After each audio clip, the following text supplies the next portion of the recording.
Wabarakatuh. Alhamdulillah wassalatu wassalamu ala rasulillah la hawla wa la quwata illa billah amma ba'd.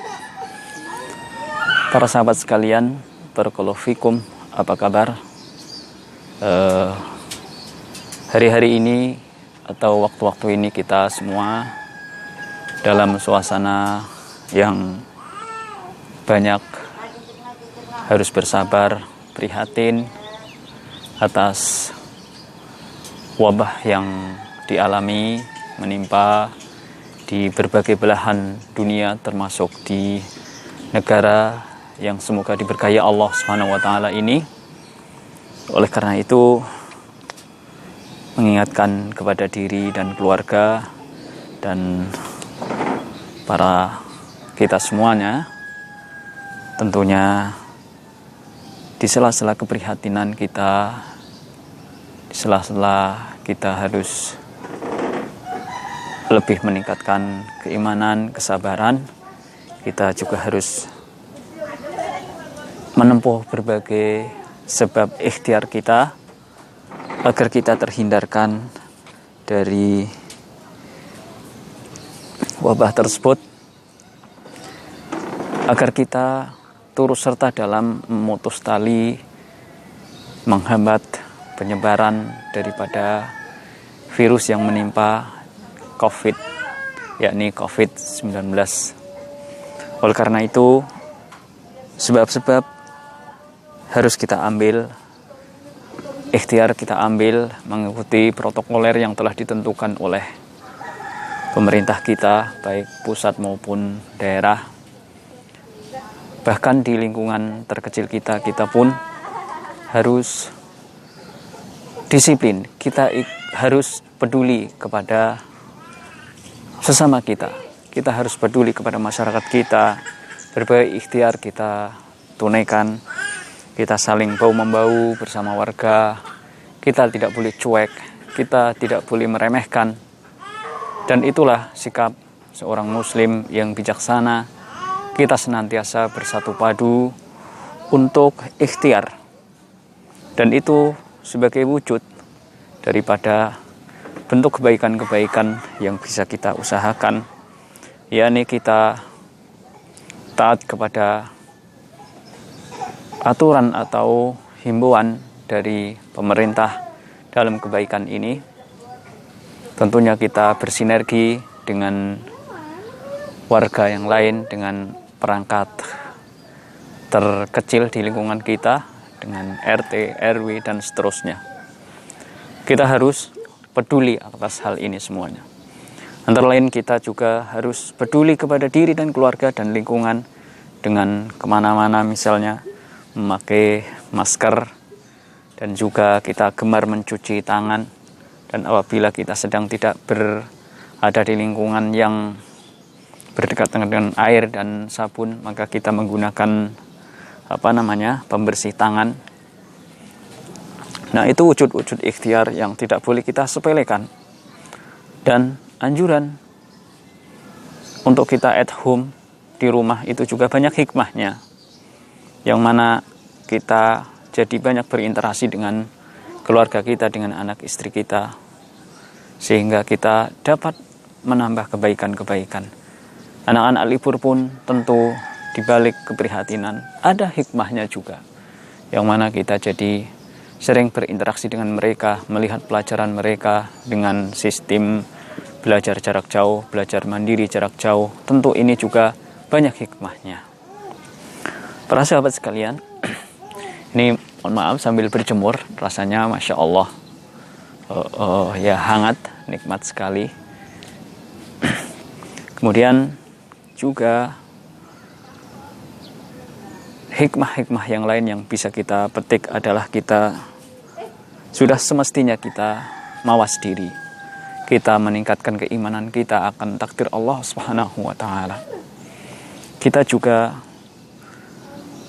mawas diri atas apa-apa yang telah kita kerjakan di masa lalu, dan kita bertobat kepada Allah Subhanahu wa taala atas kekeliruan-kekeliruan kita, kekhilafan-kekhilafan kita. Dan kita berharap agar Allah Subhanahu wa taala memaafkan kita, mengampuni kita dan memberi taufik kepada kita agar kita diberi kesempatan, diberi kesehatan, diberi umur yang panjang lagi barokah. Tentunya keberkahannya adalah dengan kita melaksanakan, menunaikan kewajiban-kewajiban kita sebagai seorang hamba. Kita beristighfar, berbanyak kepada Allah Subhanahu wa taala. Kita hitung kesalahan-kesalahan kita.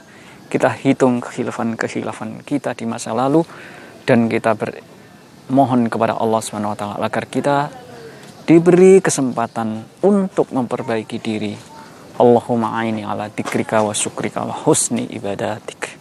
Kita mohon kepada Allah agar kita diberi kemampuan untuk bersyukur kepada Allah dan untuk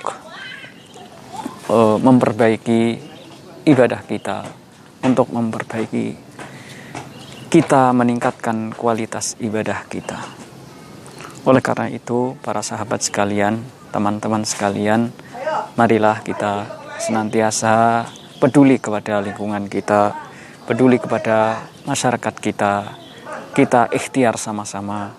Adapun setelah itu kita berdoa, menguatkan doa kepada Allah Subhanahu wa taala, dan semuanya kita serahkan kepada Allah Subhanahu wa taala, Zat yang Maha Agung, Zat yang dengan kejadian ini kita semakin betapa butuhnya kita kepada pertolongan Allah Subhanahu wa taala, dan kita juga semakin memberi nilai keimanan kepada kita bahwa Allah lah Zat yang Maha Agung. La haula wala quwata illa billah.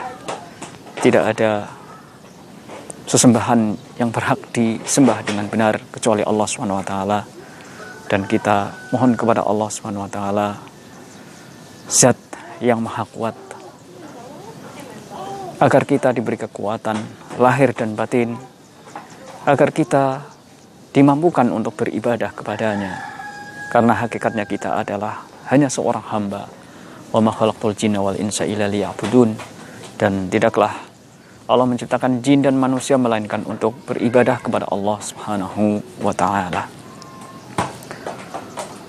Bukankah kita, apabila kita melihat sekitar kita ada menara masjid yang kita tentunya kaum muslimin di saat-saat hari biasa lalu lalang memakmurkan masjid-masjid Allah Subhanahu wa taala, karena suatu hal keadaan kita taat atas himbauan pemerintah, kita pun terhalang dari kebaikan-kebaikan yang biasa kita lakukan, ya ini dengan berjamaah ke masjid dalam sholat 5 waktu dan sholat Jum'ah misalnya. Mudah-mudahan kita semuanya tetap mendapat pahala sebagaimana kebiasaan kita di waktu-waktu yang lain yang tidak ada kendala. Masyiral muslimin, sungguh kita semuanya tentu merindukan hal-hal yang seperti biasanya. Kita mohon kepada Allah Subhanahu wa taala agar Allah segera mengangkat wabah ini dari negeri kita yang kita cintai, dari negeri kaum muslimin dimanapun di negeri-negeri kaum muslimin seluruhnya. Mungkin ini sebagai muhasabah bagi kita semuanya. Mudah-mudahan Allah Subhanahu wa taala memberkahi kita semuanya dari umur, waktu, rezeki dengan cakupan yang sangat luas, yang mudah-mudahan kita semakin bersyukur sehingga nikmat kita pun akan ditambahkan oleh Allah Subhanahu wa taala. Dan ini adalah bulan Sya'ban. Mudah-mudahan Allah Subhanahu wa taala memberi taufik kepada kita semuanya, menyampaikan kita semuanya ke dalam Ramadan yang tentunya dirindukan oleh kaum muslimin, sehingga kita dapat menyuplai pundi-pundi amal kebaikan, amal soleh di bulan yang penuh keberkahan, yakni Ramadan di bulan yang akan datang. Barakallahu fikum, para sahabat sekalian. Mari kita senantiasa berikhtiar, semakin memperbanyak doa, karena doa merupakan musuh dari segala macam keburukan. Berperang antara doa kepada Allah Subhanahu wa taala dan keburukan. Apabila kita menguatkan keimanan, menguatkan doa kita, maka niscaya akan menambah kekuatan bagi rohani kita. Wassallallahu ala nabiyina Muhammadin wa ala alihi washabbihi wa barak wasallam. Alhamdulillahirabbil alamin. Assalamualaikum warahmatullahi wabarakatuh.